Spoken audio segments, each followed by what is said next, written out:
मत्स्य अवतार भगवान विष्णु के प्रथम अवतार है। मछली के रूप में अवतार लेकर भगवान विष्णु ने एक ऋषि को सब प्रकार के जीव जंतु एकत्रित करने के लिए कहा और पृथ्वी जब जल में डूब रही थी तब मत्स्य अवतार में भगवान ने उस ऋषि की नाव की रक्षा की। इसके पश्चात ब्रह्मा ने पुनः जीवन का निर्माण किया। एक दूसरी मान्यता के अनुसार एक राक्षस ने जब वेदों को चुरा कर सागर की अथाह गहराई में छुपा दिया तब भगवान विष्णु ने मत्स्य रूप धारण करके वेदों को प्राप्त किया और उन्हें पुनः स्थापित किया। मत्स्य अवतार की कथा। एक बार ब्रह्मा जी की असावधानी के कारण एक बहुत बड़े दैत्य ने वेदों को चुरा लिया। उस दैत्य का नाम हयग्रीव था। वेदों को चुरा लिए जाने के कारण ज्ञान लुप्त हो गया। चारों ओर अज्ञानता का अंधकार फैल गया और पाप तथा अधर्म का बोलबाला हो गया।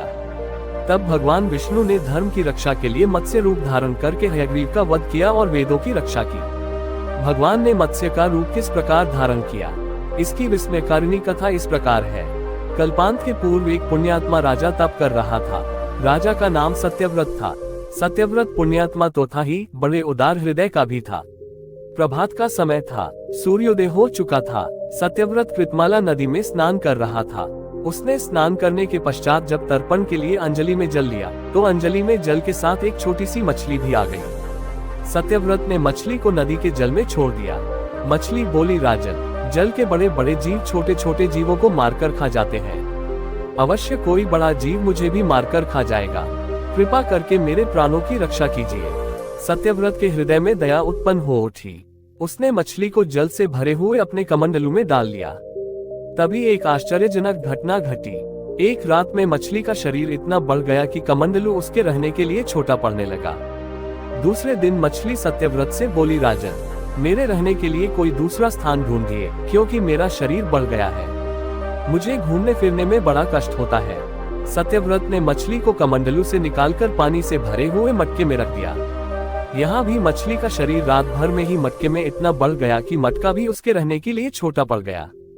दूसरे दिन मछली पुनः सत्यव्रत से बोली, राजन, मेरे रहने के लिए कहीं और प्रबंध कीजिए, क्योंकि मटका भी मेरे रहने के लिए छोटा पड़ रहा है।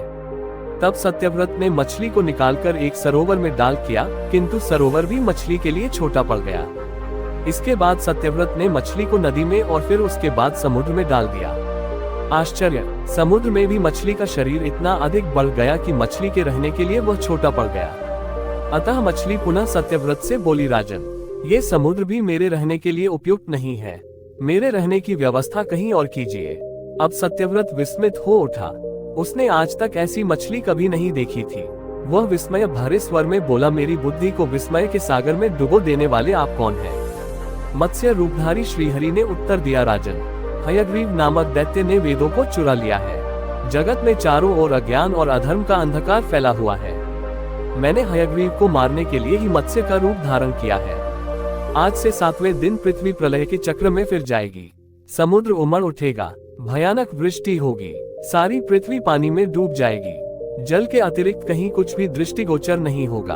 आपके पास एक नाव पहुंचेगी। आप सभी अनाजों और औषधियों के बीजों को लेकर सप्त ऋषियों के साथ नाव पर बैठ जाएगा। मैं उसी समय आपको पुनः दिखाई पड़ूंगा और आपको आत्म तत्व का ज्ञान प्रदान करूंगा।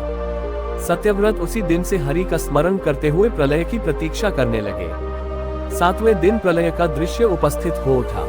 समुद्र भी उमड़कर अपनी सीमाओं से बाहर बहने लगा। भयानक वृष्टि होने लगी।